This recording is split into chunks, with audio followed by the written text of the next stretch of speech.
Oggi vi porto a vedere Palmanova. Oggi sono qui sulle mura, o meglio nei fossali, delle mura di Palmanova, la città stellata. Palmanova è stata costruita nel 1593, mi sono portato gli appunti, è stata costruita nel 1593 dai veneziani. È chiamata la città stellata per via della sua forma. Di fatto Palmanova è una fortezza con la forma di una stella a 9 punte ed è uno dei pochi esempi di architettura di questo genere in tutto il mondo. L'intera forma delle fortificazioni intorno a Palmanova è stata pensata per la guerra. Considerate che le mura, le distanze fra le mura e i fossati sono stati calcolati in base alla gittata dei cannoni dell'epoca. Come spesso è accaduto qui in Friuli, Palmanova è passata di mano varie volte. È stata costruita dai veneziani e nel 1797 è passata sotto il controllo degli austriaci che la conquistarono per poi perderla subito dopo ai francesi. Dopo la pace di Campo Formido tornò di nuovo agli austriaci che nel 1805 di nuovo la persero contro i francesi. In questo periodo, sotto Napoleone, venne costruita la terza cerchia di mura. Nel 1814 passò di nuovo agli Asburgo. Quindi è stata quasi più tempo in mano a francesi e austriaci che non ai veneziani o ai friulani ancora un po'. Tornò di fatto in mano agli italiani solo nel 1848, quando i cittadini della fortezza, cappeggiati da un certo generale Zucchi, si sollevarono contro gli austriaci e riconquistarono da soli la città. Nel 1866 venne poi aggiunta al Regno d'Italia. La città ebbe un ruolo importante durante le guerre, venne usata come centro di smaltimento e di stoccaggio e fu parte anche della famosa disfatta di Caporetto. Alla fine della Seconda Guerra Mondiale, invece, sotto la minaccia di far esplodere i depositi di munizioni ed armi presenti nella città, gli italiani riuscirono a far recedere i tedeschi? I tedeschi, sì.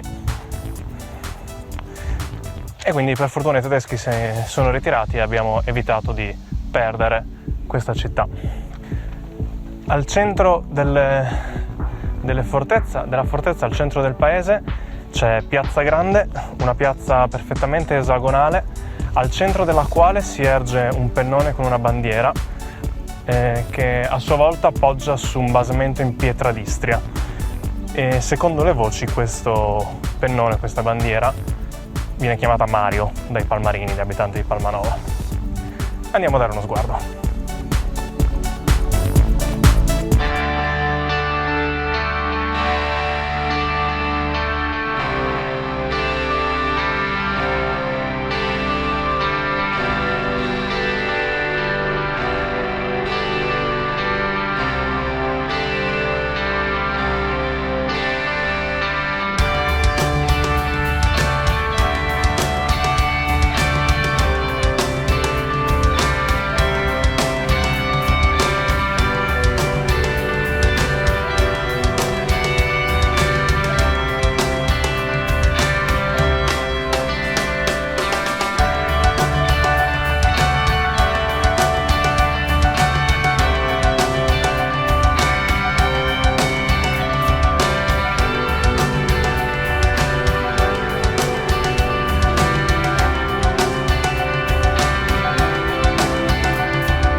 Questa era Palmanova, spero che vi sia piaciuta.